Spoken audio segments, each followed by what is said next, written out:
दोस्तों, स्वागत है आपका अपने चैनल रजनी साहित्य अकेडमी में। तो मित्रों, आज हम पढ़ेंगे भाषा विज्ञान, जो कि बहुत महत्वपूर्ण है और जो कि यूजीसी नेट की प्रथम इकाई है। और यहाँ एक ऐसा टॉपिक है जो सभी परीक्षाओं में पूछा जाता है, चाहे वो डीएसएसबी का पेपर हो, चाहे केवीएस, एनवीएस, चाहे वर्ग 1, 2 या फिर बिहार टेट किसी का भी पेपर हो, ये सभी परीक्षाओं में पूछा जाता है। तो देर ना करते हुए चलिए हम अपनी क्लास की ओर चलते हैं। और क्लास की ओर चलने से पहले मैं आपसे निवेदन करना चाहती हूँ कि सबसे पहले मेरे चैनल को सब्सक्राइब कीजिए और बेल आइकन जरूर प्रेस करना, क्योंकि जो भी मेरी नई क्लास आएगी उसका नोटिफिकेशन आपको सबसे पहले मिल जाएगा। तो सबसे पहले हम पढ़ते हैं भाषा की परिभाषा। तो भाषा की परिभाषा क्या है? भाषा शब्द संस्कृत के भाष धातु से बना है। तो कभी कभी एग्जाम में पूछा जाता है कि भाषा शब्द की उत्पत्ति कहाँ से हुई है, तो ये उत्पत्ति हुई संस्कृत के भाष धातु से।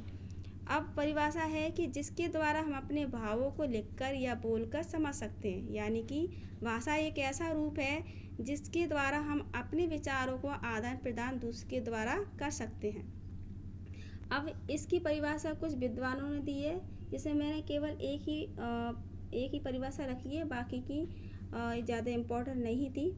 तो ये परिभाषा है श्याम सुंदर दास की, जिसमें उन्होंने लिखा है, मनुष्य और मनुष्य के बीच वस्तुओं के विषय में और मति का आदान प्रदान, ये मति लिखा है, के आदान प्रदान के लिए व्यक्त ध्वनि संकेत का जो व्यवहार होता है उसे क्या कहते हैं? भाषा।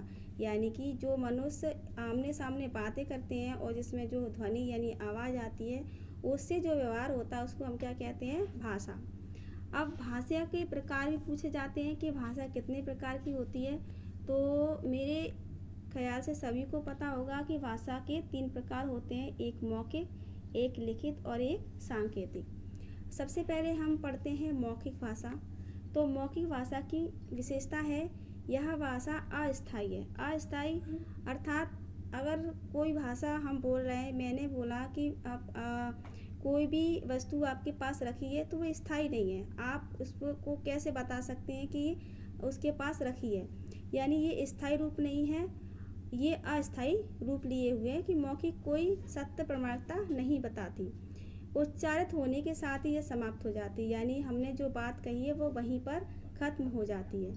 भाषा का मूल प्रधान रूप है। अब ये सही है कि भाषा का ये मौखिक मूल प्रधान रूप है, क्योंकि जब तक हम कुछ बोलेंगे नहीं, जब तक पता कैसे चलेगा कि हम कौन सी भाषा बोल रहे हैं। अब दूसरी भाषा है लिखित भाषा।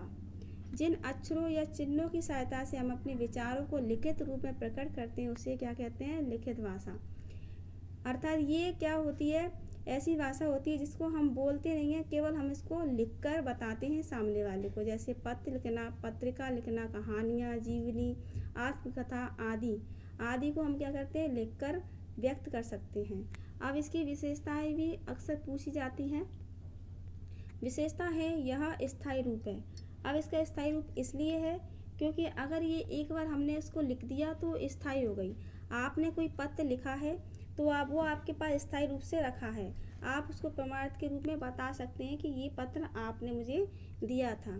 इस रूप में हम अपने भाव विचार को कई समय तक सुरक्षित रख सकते हैं। यानी कि अगर हमारे पास कुछ लिखा हुआ है तो उसको हम वर्षों तक संभाल कर रख सकते हैं। इसमें ज़रूरी नहीं कि बोलने वाला सुनने वाला सामने हो।